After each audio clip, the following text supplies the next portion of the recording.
Cooch Behar e rickshaw ইউনিয়নের পক্ষ থেকে শুক্রবার দুপুরে কোচবিহার পৌরসভার সামনেই বিক্ষোভ কর্মসূচি করল ই-রিকশা চালকেরা।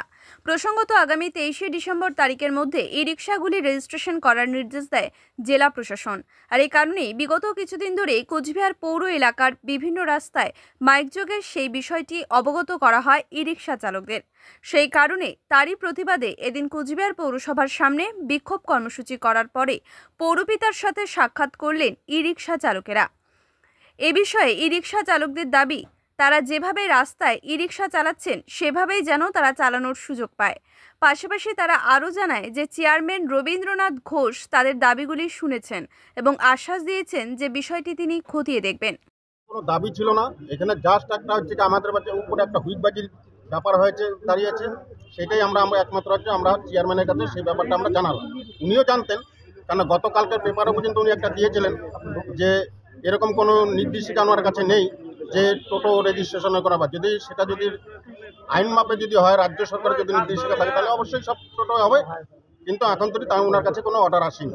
তো যাই হোক, আমরা যেহেতু পৌর এলাকার নাগরিক, এমনকি আমরা ই রিক্সাগণ, সেই জায়গার ভিতরে আমাদের একমাত্র যে গার্জিয়ান হচ্ছে চেয়ারম্যান, তাই ওনার কাছে আমরা আসলাম।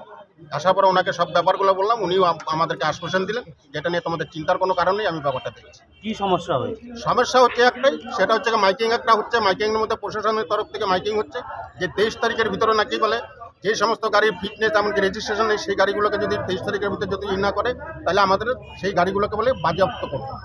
ঠিক আছে, এই ধরনের একটা পুরো শহরের মধ্যে ঘুরে বেড়াচ্ছে গাড়িটা।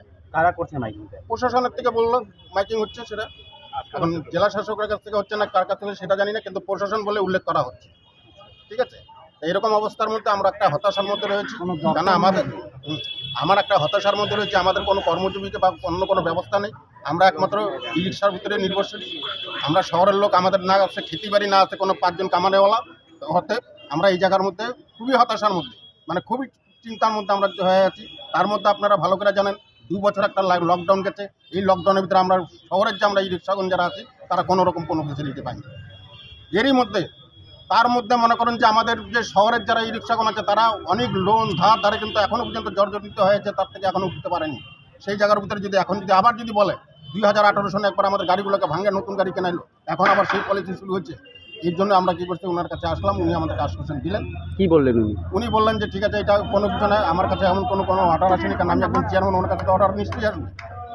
ঠিক আছে, উনি বলে যে আমার এটা জানা নেই, যদি সরকারি কোনো নির্দেশিকা থাকে তাহলে তো সেটা আলাদা ব্যাপার, কিন্তু আমার কাছে এখনো কোনো জানা নেই যে কোনো রেজিস্ট্রেশনের ব্যাপার। আমি ব্যাপারটা আমি দেখে নিচ্ছি, তোমাদের চিন্তার পিছনে আমরা যাও। কত রয়েছে শহরের টোটো? 1200 মতন।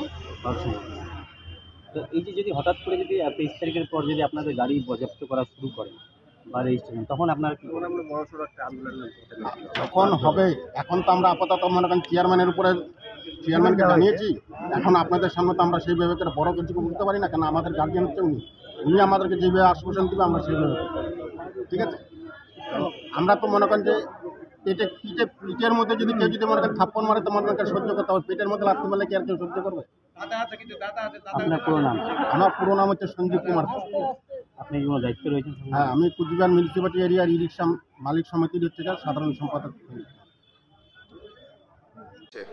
অটোওয়ালা টোটোওয়ালারা একটু আতঙ্কিত হয়ে আছে যে কোথাও কোনো একটা মাইকিং হয়েছে, আমারও জানা নেই মাইকিংটা, যে প্রশাসনের পক্ষ থেকে রেজিস্ট্রেশন করানো। কিন্তু ই রিক্সা, অটো টোটো মানে টোটো রিক্সা যেটা ই রিক্সা যেগুলি, এর রেজিস্ট্রেশনের কোনো ডাইরেকশন রাজ্য সরকার থেকে আসেনি, ট্রান্সপোর্ট ডিপার্টমেন্ট থেকেও আসেনি। ন্যাচারালি ই রিক্সার তো কোনো চ্যাসিস নাম্বার নেই, তো রেজিস্ট্রেশন হবে কীভাবে? আমরা একবার চেষ্টা করেছিলাম 19 সালে, কিন্তু রাজ্য সরকার তখন নিষেধ করে দিয়েছে। সুতরাং গভর্নমেন্টের জিও ছাড়া এটা করা যায় না, করা যাবেও না। এটা রিক্সার বিকল্প। যদি রেজিস্ট্রেশন করতে হয় তাহলে সেটা পৌরসভা করতে পারবে, গ্রাম এলাকায় পঞ্চায়েত করতে পারবে। সুতরাং এটা আরটিওর ব্যাপারে যাবেই না, আরটিওর কাছে যাবেই না। রিক্সা যেমন আরটিও রেজিস্ট্রেশন হয় না, পৌরসভায় হয়, তেমনি অটো টোটো এগুলিও, টোটো ই রিক্সা এগুলি পঞ্চায়েত এবং পঞ্চায়েত এলাকায় চললে পঞ্চায়েতের হবে, পৌরসভা এলাকায় চললে পৌরসভার রেজিস্ট্রেশন হবে। সুতরাং গভর্নমেন্টের, রাজ্য সরকারের কোনো সিদ্ধান্ত না হওয়া পর্যন্ত এই ব্যাপারে কোনো সিদ্ধান্ত নেওয়া যাবে না। আর এরা বেকার মানুষ, বেকার যুবকরা কাজকর্ম করে খাচ্ছে, এই অটো চালায়, সুতরাং এদেরকে ডিস্টার্ব দেওয়া যাবে না। যদি রাজ্য সরকারের কোনো সিদ্ধান্ত হয় তারপরে বাকিটা সেটা দেখা যাবে।